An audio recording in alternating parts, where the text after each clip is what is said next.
નમસ્કાર, આપ જોઈ રહ્યા છો મંતવ્ય ન્યૂઝ અને ગુજરાત એટ 7 સાથે હું છું આપની સાથે નંદની। સમાચારોની શરૂઆત કરીશું।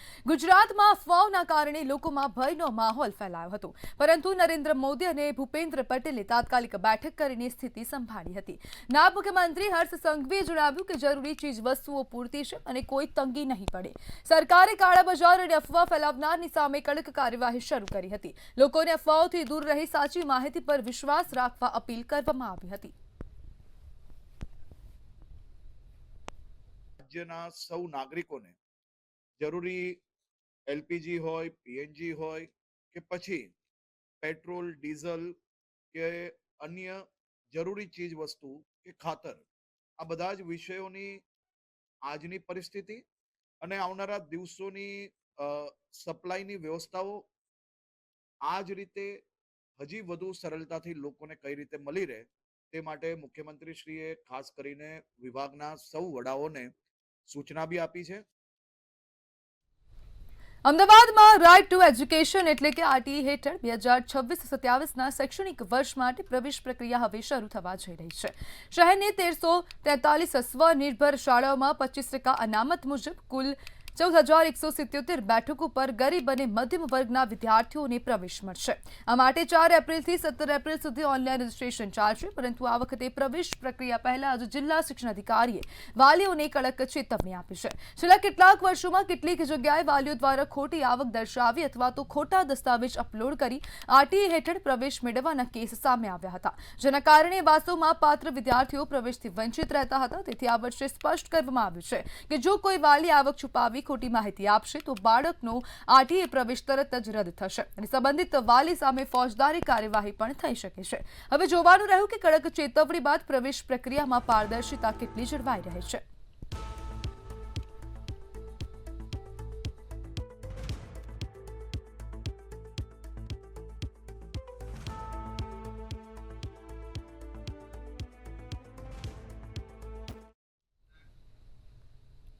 રાજ્યમાં ભર ઉનાળામાં કમોસમી વરસાદની આગાહી કરવામાં આવી છે। વેસ્ટર્ન ડિસ્ટર્બન્સના અસરથી આગામી 2 દિવસ વિવિધ વિસ્તારોમાં વરસાદ વરસી શકે છે। આવતીકાલે કચ્છ, દ્વારકા, પોરબંદર તેમજ મોરબી, સુરેન્દ્રનગર અને રાજકોટમાં વરસાદની શક્યતા છે। 30 માર્ચે બનાસકાંઠા, દાહોદ, મહીસાગર સાથે કચ્છ, સાબરકાંઠા અને અરવલ્લીમાં પણ વરસાદની આગાહી વ્યક્ત કરાઈ છે। आने वाले 7 दिनों की बात करेंगे तो आज के लिए गुजरात स्टेट के सारे डिस्ट्रिक्ट कवर हैं जिसमें ड्राई वेदर प्रिवेल करेगा। और डे 2 और डे 3 की बात करेंगे तो डे 2 और डे 3 के लिए आइसोलेटेड प्लेसेस पे लाइट टू मॉडरेट रेन और साथ में थंडरस्टॉर्म की वार्निंग है। और जो डिस्ट्रिक्ट है जहाँ पे लाइट टू मॉडरेट रेन और साथ में थंडरस्टॉर्म की वार्निंग है वो डिस्ट्रिक्ट है कच्छ, द्वारका, पोरबंदर, जामनगर, मोरबी, सुरेंद्रनगर और राजकोट डिस्ट्रिक्ट शामिल है। મહેસાણા જિલ્લામાં વારંવાર વાતાવરણના પલટા વચ્ચે ઉનાળુ વાવેતર મોટા પ્રમાણમાં થયું છે। જિલ્લામાં સરેરાશ 44,977 હેક્ટરમાં ઉનાળુ ખેતીનું વાવેતર થાય છે, ત્યારે હાલમાં સરેરાશ વાવેતરની સામે 42,961 હેક્ટર જમીનમાં ઉનાળુ ખેતીના વિવિધ પાકોનું વાવેતર થઈ ચૂક્યું છે। ઉનાળુ ખેતીમાં સૌથી વધુ વાવેતર 26,000 કરતાં વધુ હેક્ટર જમીનમાં ઘાસચારાનું કરવામાં આવ્યું છે। 9,807 હેક્ટરમાં બાજરીનું વાવેતર થયું છે। 2600 હેક્ટર જમીનમાં મગફળીનું વાવેતર થયું છે। આ ઉપરાંત ડાંગર, મકાઈ અને શાકભાજી જેવા વિવિધ પાકોનું ઉનાળુ ખેતીમાં વાવેતર થયું છે। જિલ્લામાં ચાલુ સાલે ઉનાળુ ખેતીનું 95% વાવેતર નોંધાયું છે। જેમાં મુખ્યત્વે બાજરીનું વાવેતર 9,807 હેક્ટરમાં થયેલું છે। ઉનાળુ મગફળી ખાસ કરીને વિજાપુર, ખેરાલુ વિસ્તારમાં થતી હોય છે, એમાં 2,068 હેક્ટરમાં થયેલું છે। ઉનાળુ ઘાસચારામાં 26,038 હેક્ટરમાં થયેલું છે। ઉનાળુ શાકભાજીનું પણ મહેસાણા જિલ્લામાં સારા એવા પ્રમાણમાં વાવેતર થાય છે, જે 3,789 હેક્ટરમાં વાવેતર થયેલું છે। હાલમાં વાવેતર ચાલુ છે અને પાક પરિસ્થિતિ પણ સારી છે। ખેડૂતો વાવેતર કરી રહ્યા છે। દાંતીવાડા ડેમને સીપુ ડેમ સાથે જોડતી કેનાલ યોજના હવે વિવાદમાં આવી છે। બનાસકાંઠા જિલ્લામાં આશરે 119 કરોડ રૂપિયાના ખર્ચે બનનારી આ યોજનાને લઈને સ્થાનિક ખેડૂતોમાં અસંતોષ છે। કેનાલ માટે કરાયેલા સર્વે બાદ મોટી સંખ્યામાં ખેડૂતો મામલતદાર કચેરીએ પહોંચી વિરોધ નોંધાવ્યો હતો અને આવેદનપત્ર પણ આપ્યું હતું। ખેડૂતોનું કહેવું છે કે તેઓ વિકાસના વિરોધી નથી, પરંતુ તેમની ખેતીની જમીન બચાવવી જરૂરી છે। હાલ નક્કી કરાયેલા માર્ગથી અનેક ખેડૂતોની ખાનગી જમીન પ્રભાવિત થવાની શક્યતા છે, જેને લઈને ચિંતા વધી ગઈ છે। ખેડૂતોની માંગ છે કે કેનાલનો માર્ગ બદલીને તેને પર્વતીય તળેટી વિસ્તારમાંથી પસાર કરાય, જ્યાં સરકારી પડતર જમીન અને તળાવો ઉપલબ્ધ છે। તેમનો દાવો છે કે આ વિકલ્પ અપનાવવામાં આવે તો ખેતીની જમીનને નુકસાન ટાળી શકાય અને યોજના પણ અસરકારક બની શકે। હવે નજર સરકારના નિર્ણય પર છે। શું ખેડૂતોની માંગ માનવામાં આવશે કે યોજના મૂળ માર્ગે જ આગળ વધશે? આ મુદ્દો વિકાસ અને ખેડૂતોના હિતની વચ્ચે સંતુલન કેવી રીતે સાધવામાં આવે તે અંગે મહત્વપૂર્ણ બની રહ્યું છે। પાણી તો અમે રોજ માગીએ, અમે સરકાર પાસે રોજ વિનંતી કરવા જઈએ અમે કે ભાઈ અમે પાણી આપો। સરકારે વાત સાંભળી ખરા, પણ સાંભળતા અવળી પડી। આ એના કરતા આ કેનાલનો રૂટ બદલીને તળેટીમાં લઈ જવામાં આવે ને, રાણીટોપના પર્વતોની તળેટીમાં, તો એ સરકારી જમીનમાં કોઈ ખેડૂતની જમીન જાતી નથી અને તમામ ખેડૂતો સુખી અને સરકારને સદાય આશીર્વાદ આપતા રહેશે। મારું નામ નરસિંહભાઈ છે, ગામ ધાનેરીનો વતની છું, પણ જમીનમાં જાય એવું કરતા નહીં કરી। બાકી હવે આખું ભરાઈ રહેલી છે। આ વાત સાંભળે તો 4 દિવસથી ઊંઘ નથી આવી। આ અમારા ખેડૂતની વેદના છે। આ સરકાર અમારી વેદનાને સાંભળજો એવી અમારી 2 હાથ જોડીને વિનંતી છે। જો અહીંથી ડાયવર્ટ નહીં કરો તો આ તગલગી નિર્ણય તમારો હશે ખેડૂતો માટે, તો અમે સરકારશ્રીને નમ્ર વિનંતી કરીએ છીએ કે આનું જલ્દીથી જલ્દી નિરાકરણ કંઈક લાવે। અને અમે ભવન દ્વારા બી સર્વે સરકારને કરીને બતાવ્યું છે કે આના ઉપર કંઈક થોડુંક ધ્યાન દોરો, તમે કંઈક અધિકારીઓને મોકલીને ત્યાં ધ્યાન દોરો તો 20 ગામોને પ્લસ વધારે ગામ ફાયદો થશે। તો સરકારને વિનંતી છે કે આના ઉપર જલ્દીથી જલ્દી કોઈક એક્શન લઈ અને જે બી ખેડૂતોને જે બી કરવું પડશે, અમે જો આ નહીં થાય ને આનો વિશે કંઈ, તો અમે ખેડૂતો ગાંધીનગર સુધી પણ લાંબા થઈશું। અમારી સરકારને વિનંતી છે કે દોધીવાડાથી શિપુ ડેમની લિંક પાથરી ગાડી થઈ રોડી ટોકી જો કદી નહેરે ને તો અમારા આખા દોધીવાડા સુખ સંપત્તિ સુખ શાંતિ થાય, પાણીની હલ દૂર થાય। તો અમારી વાત હૃદયના ખેડૂતોની અમારી હૃદયની માગણી જો સ્વીકાર કરે સરકાર તો અમે ખુશ છે, પણ જો હોય પાથરી નહેરે તો અમે જમી વીણા તો અમારા બાળ બચ્ચા અમે ક્યાં કયો ખાલી ક્યો જવું એ જ અમારો મોટો પ્રશ્ન છે। વડોદરાના કરજણમાં નેતાના ભાઈની દાદાગીરીનો કિસ્સો સામે આવ્યો છે। કલ્પેશ ડાંગરે સિક્યુરિટી એજન્સીના મેનેજર સાનુ પિલ્લાઈ પર ધારિયાથી હુમલો કર્યા હોવાનું સામે આવ્યું, જેમાં મેનેજર લોહી લુહાણ થયા હતા। આક્ષેપ છે કે કલ્પેશ ડાંગરે રિવોલ્વરથી હવામાં ફાયરિંગ પણ કર્યું હતું અને પોલીસ સામે જ રાજ ઇન્ડસ્ટ્રીયલ પાર્કમાં દાદાગીરી કરી હતી। વડોદરાના કરજણમાં ભાજપના નેતાના ભાઈની દાદાગીરી સામે આવી છે। વડોદરાના કરજણમાં ભાજપના નેતાના ભાઈને ગુંડાગીરી અને ભાઈગીરી સામે આવી છે। ભાજપના નેતા ભરત ડાંગરના ભાઈ સિક્યુરિટી જવાન ઉપર હુમલો કર્યો હતો। ભરત ડાંગરના ભાઈ કલ્પેશ ડાંગરે દરિયાથી હુમલો કર્યો હતો। સિક્યુરિટી એજન્સીના મેનેજર સોનુ પિલ્લઈ લોહી લુહાણ થઈ ગયો હતો, જેને સારવાર અર્થે વડોદરાના SSG હોસ્પિટલ ખાતે લઈ આવવામાં આવ્યો હતો। કલ્પેશ ડાંગરે રિવોલ્વર આ હવામાં ફાયરિંગ કર્યાનો પણ આક્ષેપો સામે આવી રહ્યા છે। ત્યારે કરજણના રાજ ઇન્ડસ્ટ્રીયલ પાર્કમાં પોલીસ સામે જ દબંગાઈ કરવાના પણ આક્ષેપો ઉઠવા પામ્યા છે। ઇન્ડસ્ટ્રીયલ પાર્કમાં ફેક્ટરી ધરાવતા વ્યક્તિ સામાન કાઢવા સિક્યુરિટી એજન્સી સાથે ગયા હતા અને ફેક્ટરીમાં પ્રવેશતા તે પહેલા જ પ્રવેશ દ્વાર ઉપર સિક્યુરિટી એજન્સી પર હુમલો કરવામાં આવ્યો હતો। ઇજાગ્રસ્ત સિક્યુરિટી મેનેજરને જે વડોદરાની SSG હોસ્પિટલ ખાતે સારવાર અર્થે લઈ જવામાં આવ્યો છે, જ્યાં તેની સારવાર અત્યારે ચાલુ છે। SSG હોસ્પિટલમાં પણ હુમલાનો ડર લાગતા આરોપીએ ACP કચેરી ખાતે પહોંચી પોતાની પીડા વ્યક્ત કરવામાં આવી હતી। ઇજાગ્રસ્ત મેનેજરે પોતાનું જીવ જોખમમાં હોવાનો આક્ષેપ કર્યો છે। હવે જોવાનું રહ્યું કે પોલીસ આ મામલે કેવા પ્રકારની તપાસ હાથ ધરે છે। કેમેરામેન કેતન शिंदे સાથે સત્ય निवासकर मंतव्य न्यूज वडोदरा। उसके बाद जब महावीर साहब ने और पुलिस को बुलाया, 20-25 पुलिस आए, तब जाके मेरे को उनको शरण में मैं जाके मैं बचा हूँ। तब भी वो उनको भी नहीं काट रहे थे, 20-25 पुलिस वाले को उनको भी माँ बहन की गाली दे रहे थे। વડોદરામાં બુલેટ ટ્રેન પ્રોજેક્ટની કામગીરીને કારણે શહેરના મહત્વના અકોટા દાંડિયા બજાર સોલાર બ્રિજને અસ્થાયી રીતે બંધ રાખવાનો નિર્ણય લેવાયો છે। પોલીસ કમિશનરના જાહેરનામા મુજબ 27 માર્ચથી 8 એપ્રિલ સુધી બ્રિજ પર વાહન વ્યવહાર સંપૂર્ણ બંધ રહેશે। દૈનિક હજારો વાહન ચાલકો આ માર્ગનો ઉપયોગ કરતા હોવાથી આ કામગીરીના કારણે લોકોને ભારે હાલાકી ભોગવવી પડશે। दिक्कत तो बहुत होगी, क्योंकि क्या है यहाँ से पास पड़ता है। अभी लोगों को घूम के मैं खुद अभी मुझे ये तो था कि बंद होने वाला है, पर वो डेट मुझे याद नहीं थी कि कब से बंद है। मैं आई, फिर वहाँ से पूरा घूम के फिर पूरा सिटी आई मैं। तो हमने मैं जॉब पर जाओ मैं कलाक लेट जाऊँ ऊपर से हमने। हाँ વૈકલ્પિક ગમે તે તમારે જાણ કરવી જોઈએ ને, પહેલાથી એક તમારે સુવિધા કરવી જોઈએ તમારે। અને બહુ તકલીફ પડે છે અમારે તો છેક પાણી ગેટથી આવવાનું, એટલે મારે તો આ સીધો રસ્તો પડે છે નોકરી જવા માટે, બહુ હાલાકી પડી છે। અને કે અચાનક કોઈને એમ્બ્યુલન્સ ને બી કંઈ કામ હોય તો કેટલું સીધું પડે આ રસ્તો। આ બંને વચ્ચે તો બહુ ટ્રાફિક જામ થાય છે.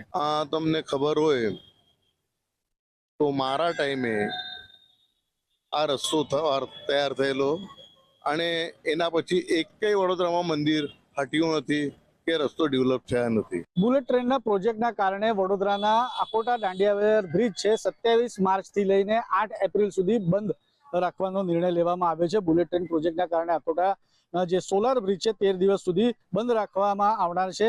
વડોદરામાં બુલેટ ટ્રેન માટે કામગીરી ચાલતી હોવાથી જુદી જુદી જગ્યાના જે બ્રિજ છે તેની અવર જવર બંધ રાખવામાં આવતી હોય છે. જે દરમિયાન હવે આકોટાના સોલાર બ્રિજ બંધ રાખવાની પણ જાહેરાત કરવામાં આવી છે. વડોદરા શહેર પોલીસ કમિશનરના જાહેરનામા જણાવ્યા અનુસાર આગામી જે 27 માર્ચથી આકોટા દાંડિયાવેર બ્રિજ જે તે બંધ કરી દેવામાં આવ્યો છે અને 8 એપ્રિલે આ કામગીરી પૂર્ણ થતા ફરી રાબેતા મુજબ અવર જવર થઈ શકશે.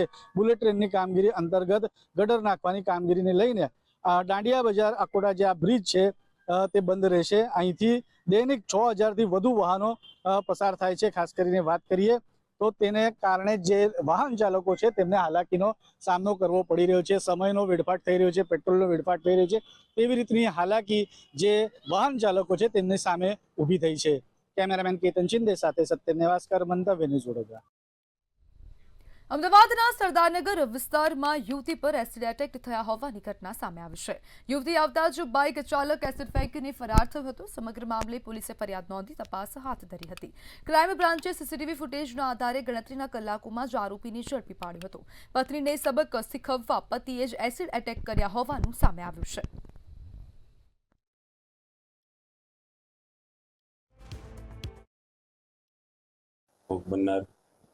ની પૂછપરછ, જે ગુનાવાળી જગ્યા છે એનું ઝીણવટભર્યું નિરીક્ષણ તેમજ આજુબાજુની જગ્યાઓ છે એના સીસીટીવી ફૂટેજ ચેક કરવા માટે અલગ અલગ 3 ટીમો બનાવવામાં આવી.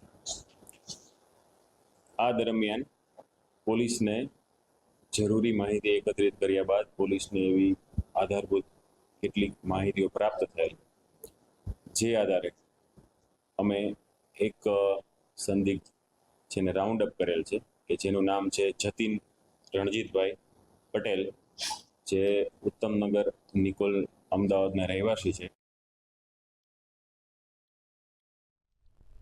અમદાવાદ અને સિવિલ હોસ્પિટલમાં હજારોની સંખ્યામાં દર્દીઓ આવતા હોય છે.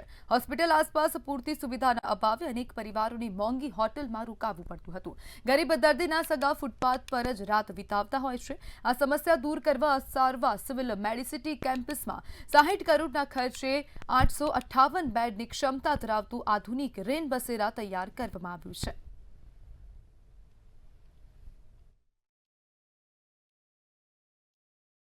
સિવિલ હોસ્પિટલમાં આપ અહીંયા જોઈ રહ્યા છો 1200 બેડની સામે દર્દીના સગાને રહેવા માટેની વ્યવસ્થા તૈયાર થઈ ગઈ છે અને એમ કહીશું કે 60 કરોડના ખર્ચે આનું કન્સ્ટ્રક્શન કરવામાં આવ્યું છે. અને ગુજરાત સરકારનો જે અભિગમ છે કે દર્દીને તો સેવા મળી રહે પણ એની સાથે આવનાર વ્યક્તિને પણ સારી સુવિધા સાથે જો રહેવાની સગવડ રહે તો એ લોકો પણ એના દર્દીની સારી રીતે સેવા કરી શકે એ ભાવ સાથે આ રેન બસેરાનું કન્સ્ટ્રક્શન કરવામાં આવ્યું છે.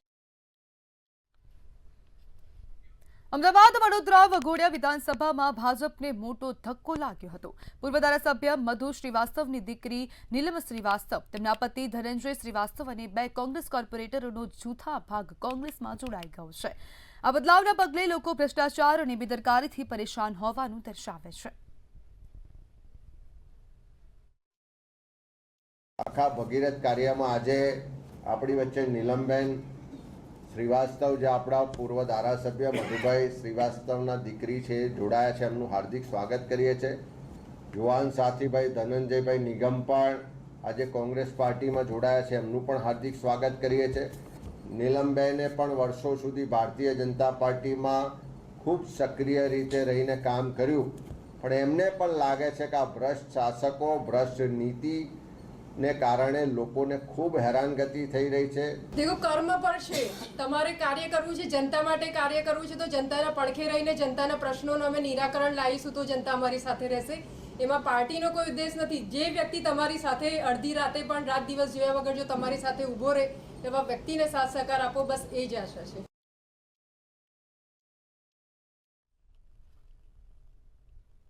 ગુજરાતના રાજકારણમાં નાણાકીય શક્તિનું સંતુલન કેટલું બદલાઈ ગયું છે તે તાજેતરના એડીઆરના અહેવાલે સ્પષ્ટ કરી દીધું છે. રિપોર્ટ અનુસાર છેલ્લા 1 વર્ષમાં ગુજરાતમાં રાજકીય પક્ષોને કુલ 309 કરોડથી વધુનું દાન મળ્યું, જેમાંથી આશરે 308 કરોડ રૂપિયા સત્તાધારી પક્ષ ભાજપના ખાતામાં ગયા છે. તેની સામે કોંગ્રેસને માત્ર 69 લાખ અને આમ આદમી પાર્ટીને ફક્ત 10 લાખ રૂપિયા મળ્યા છે. આ આંકડા માત્ર દાનની માત્રા નથી બતાવતા, પરંતુ રાજ્યના રાજકારણમાં શક્તિનું વાસ્તવિક કેન્દ્ર ક્યાં છે તે પણ દર્શાવે છે. આ દાનમાં કોર્પોરેટ ક્ષેત્રે 250 કરોડથી વધુનું દાન કર્યું છે. વ્યક્તિગત સ્તરે પણ દાતાઓએ નોંધપાત્ર રકમ આપી છે. જોકે જાહેર થયેલા આંકડા માત્ર રેકોર્ડ પરના છે. રોકડમાં થતી લેવડ દેવડ અને સ્થાનિક સ્તરે પાર્ટી ફંડના નામે થતી ઉઘરાણી આ ગણતરીમાં આવતી નથી. રસપ્રદ બાબત એ પણ છે કે કેટલાક દાતાઓએ મોટી રકમ એકસાથે નહીં પરંતુ ટુકડે ટુકડે એટલે કે ઇન્સ્ટોલમેન્ટમાં જમા કરાવી છે. આ સમગ્ર પરિસ્થિતિ રાજ્યના રાજકારણમાં નાણાકીય અસમાનતા અને રાજકીય સ્પર્ધાની હકીકત પર પ્રશ્નો ઉભા કરી રહી છે. હવે ચર્ચા એ છે કે દાનની આ અસમાનતા ભવિષ્યની રાજકીય દિશા પર કેટલો પ્રભાવ પાડશે.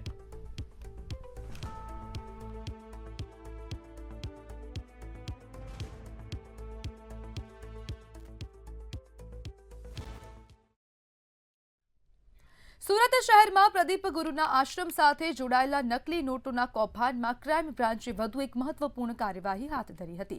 સમગ્ર મામલે પોલીસે વધુ એક આરોપીની ધરપકડ કરી હતી, જે તપાસમાં મહત્વપૂર્ણ કડી સાબિત થઈ શકે છે.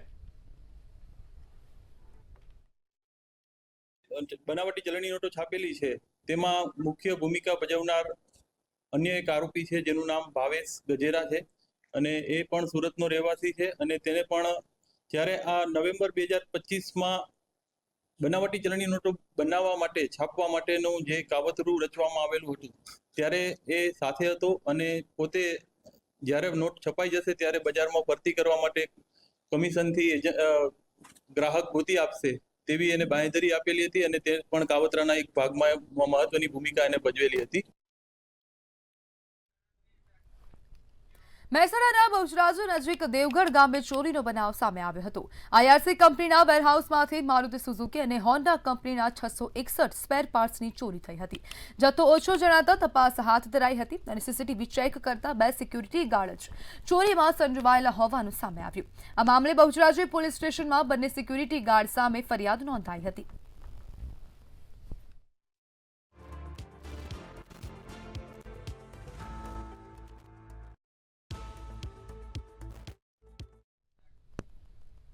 ધંધુકા ધોલેરા પંથકમાં એક જ દિવસે 4 અકસ્માતોની ઘટનાઓથી ગોઝારો દિવસ રહ્યો હતો. વિવિધ અકસ્માતોમાં 3 લોકોના મોત થયા જ્યારે 10 લોકો ઇજાગ્રસ્ત થયા હતા. પીપળી નજીક ટ્રકની અડફેટે રણજીત યાદવનું મોત થયું હતું, જ્યારે હેબતપુર પાટિયા પાસે પિકઅપ વાન અકસ્માતમાં રેખાબેન ચૌહાણનું મોત અને 2 લોકો ઇજાગ્રસ્ત થયા. અન્ય ઘટનામાં છકડો પલટી ખાતા 6 શ્રમિકો ઘાયલ થયા હતા અને રોજકા નજીક ઇકો કાર ડમ્પર અકસ્માતમાં ગોપીબેન ચાવડાનું મોત થયું.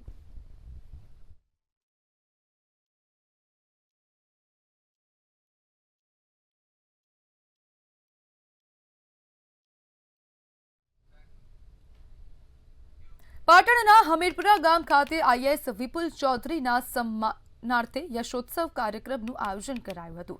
બનાસ ડેરીના ચેરમેન શંકર ચૌધરીની અધ્યક્ષતામાં કાર્યક્રમ યોજવામાં આવ્યો હતો. વિપુલ ચૌધરીનું ભવ્ય સન્માન કર્યા બાદ વ્યસન મુક્તિ અંગે પણ સંવાદ યોજાયો હતો. કાર્યક્રમમાં ધારાસભ્ય લવિંગજી સોલંકી સહિતના આગેવાનો ઉપસ્થિત રહ્યા હતા.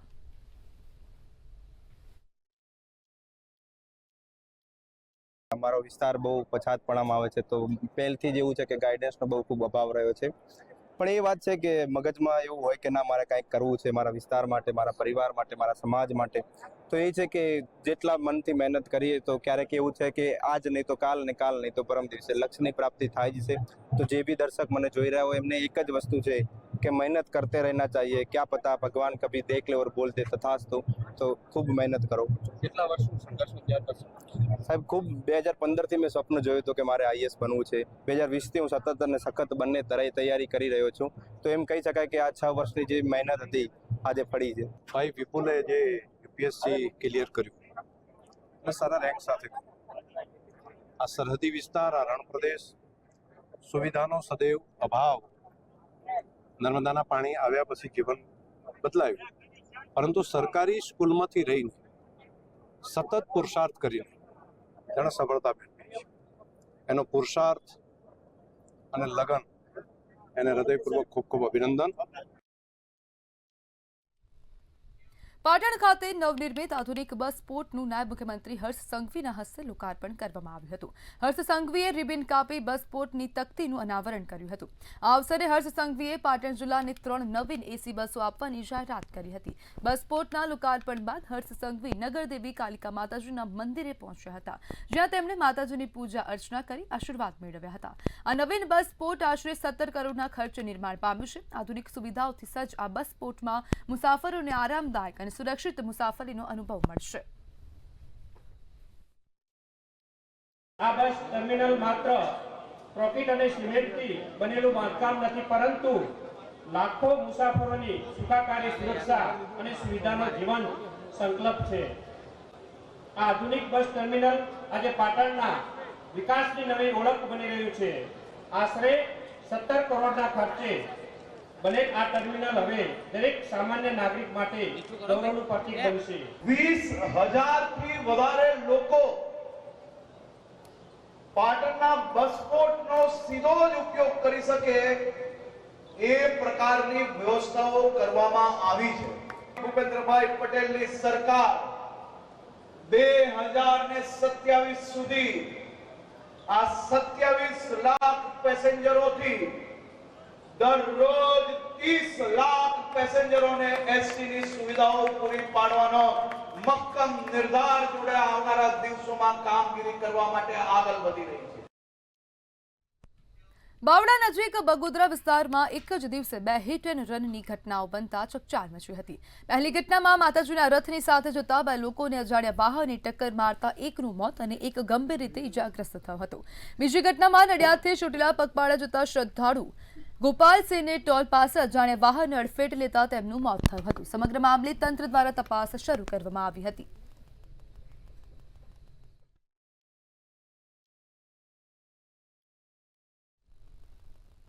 અમદાવાદની સીએન વિદ્યાલયમાં પીટીસી કરતી વિદ્યાર્થીની સાથે પરીક્ષા દરમિયાન અધ્યાપક દ્વારા અયોગ્ય વર્તનનો આક્ષેપ સામે આવ્યો છે.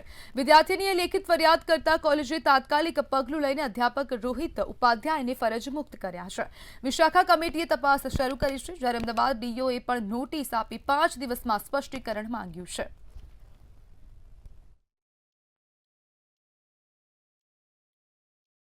અમને દીકરીએ લેખિત ફરિયાદ 27 મહિના રોજ સવારે કરી. તે જ સમયે અમે તાત્કાલિક ધોરણે સંસ્થાના ડાયરેક્ટરને જાણ કરી. ડાયરેક્ટરશ્રીએ અમે કર્મચારીને ફરજ મૂકીની એ જ સમયે એ જ દિવસે નોટિસ આપી અને એ જ દિવસે ડીઓ કચેરીમાં 11:15 કલાકે એ નકલ પણ રવાના કરી દીધેલ છે. અત્યારે હાલ સંસ્થાની વિશાખા કમિટી જે છે એ આગળની કાર્યવાહી હાથ ધરેલ છે. કચ્છના નખત્રાણામાં એલસીબીએ જડોદર નજીક શંકાસ્પદ બોલેરો પિકઅપ રોકી હતી, જેમાં 5 આરોપીઓને ઝડપી મુદ્દામાલ કબજે કરવામાં આવ્યો હતો. વાહનમાં 1800 કિલો એલ્યુમિનિયમ વાયર અને 5 લાખ રૂપિયાની કિંમતનો માલ મળ્યો હતો. આરોપીઓએ રાત્રિના સમયે આયોજનબદ્ધ ચોરીની કબૂલાત આપી હતી.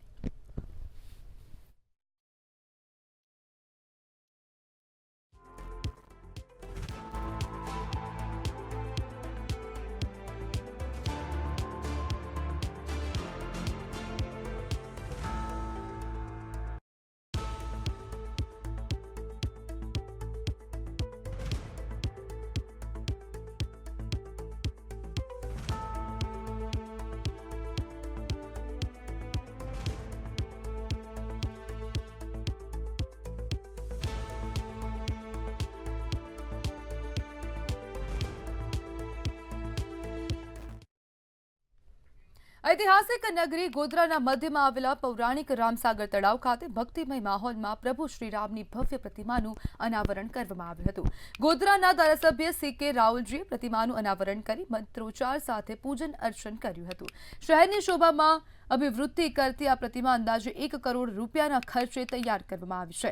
પ્રતિમાના નિર્માણમાં પંચધાતુનો ઉપયોગ કરવામાં આવ્યો છે, જે તેની મજબૂતી અને ધાર્મિક મહત્વ વધારે છે. પ્રતિમાનું કુલ વજન આશરે 3 ટન જેટલું છે.